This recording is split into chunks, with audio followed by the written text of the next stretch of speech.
Christmas was right around the corner and the shunting yard at Ellsbridge was packed. Trucks lay everywhere. Thomas was placed at the station to handle the shunting until the traffic calmed down. He didn't mind it too much. He was always busy, so he was never bored. Nor was he ever lonely, as plenty of engines came through blowing their whistles or saying hello any chance they could before they were out of sight.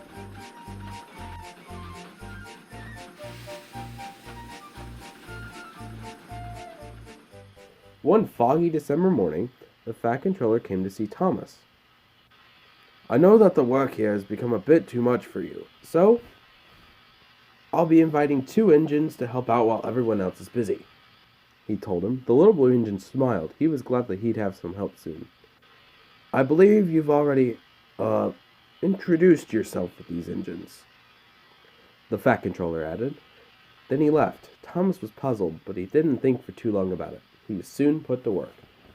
When he heard a whistle and a horn in the distance, a whistle and a horn he hadn't heard in a long time.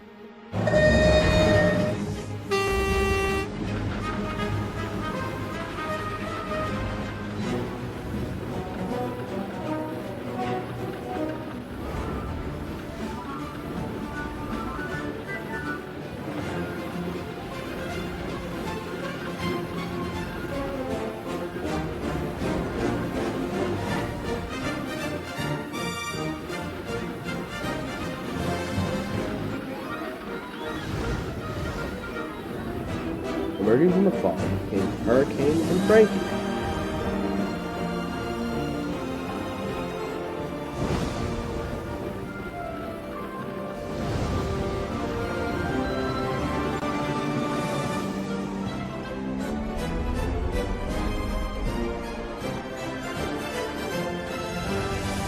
"Hey there, you two," Thomas greeted. "How have you been?" "Just fine, Thomas. Long time no see." "Agreed." "It's good to see you again. I'm glad you're here. I could really use some help," Thomas told them. "How can we help?" asked Hurricane. The 3 friends soon got to work. They arranged the trains for the big engines going out, and they shunted away the trains coming in. Because there were 3 engines now, Thomas was allowed to take 2 big trains down the line a few stations, and Hurricane and Frankie stayed in the shunting yard until Thomas got back.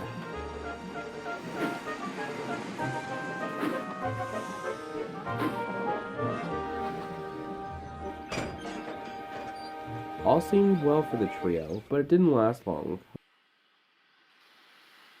Over the next couple of days, Hurricane started feeling unwell. His boiler would get cold and would be difficult to make steam. "I just can't understand it," Hurricane told the 2 engines. "I felt fine before." Thomas and Frankie agreed to split Hurricane's work until he was out of the shed. But all of the same, Frankie was tired of doing some of Hurricane's work as well as her own. He was soon doing his work like normal. "Thomas, where should I put these vans?" Hurricane asked. "Just leave them on..." "Hurricane, stop!" Hurricane looked up and saw Frankie on the siding ahead. He braked hard, but it was too late. Frankie slid down the siding and hit the buffers. Thankfully, Hurricane hadn't been going fast, so Frankie didn't plummet into the water.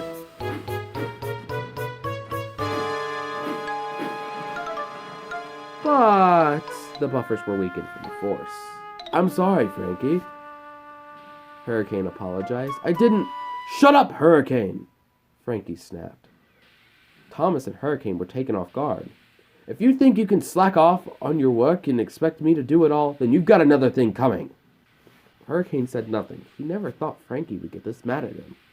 Ashamed, Hurricane looked at his buffers and shoved the vans away.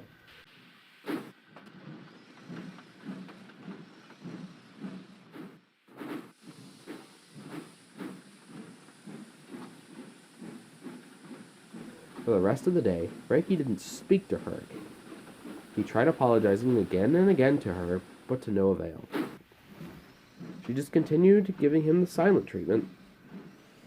And Thomas tried to raise Hurricane's spirits a bit, but no matter what he said, the big engine still moped. But he still appreciated Thomas's efforts.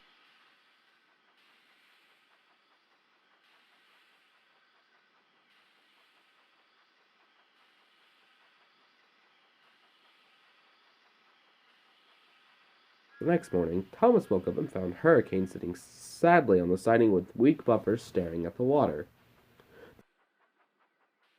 The blue engine puffed up to him. "Oh, up early, Hurricane?"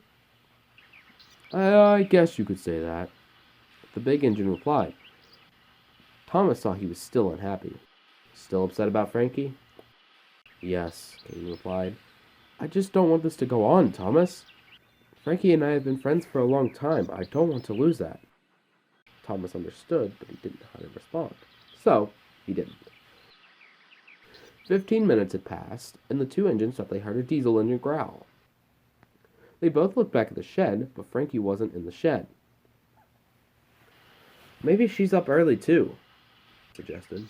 "Maybe." Hurricane agreed. Silence fell until Hurricane broke it. "Thomas," he began, "thanks for trying to help me through this. It's been really hard to feel good after someone you know for a long time just leaves you behind." "I'm glad that I could help." Thomas smiled. "You can always come to me if you need it." The two friends smiled. They started to back out of the sidings when Hurricane felt a bump from behind. "Frankie!" Frankie just laughed, but not for long. The tank engine and the diesel heard a crack, then a crunch, and at last, a splash.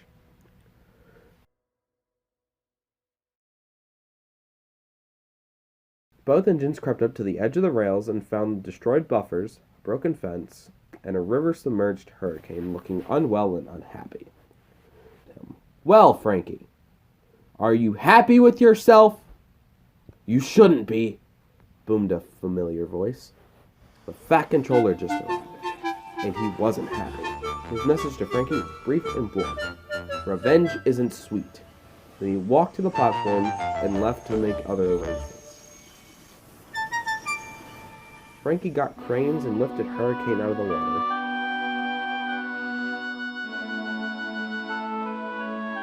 Thomas then took the big tank engine to the works, leaving Frankie with a lot to think about.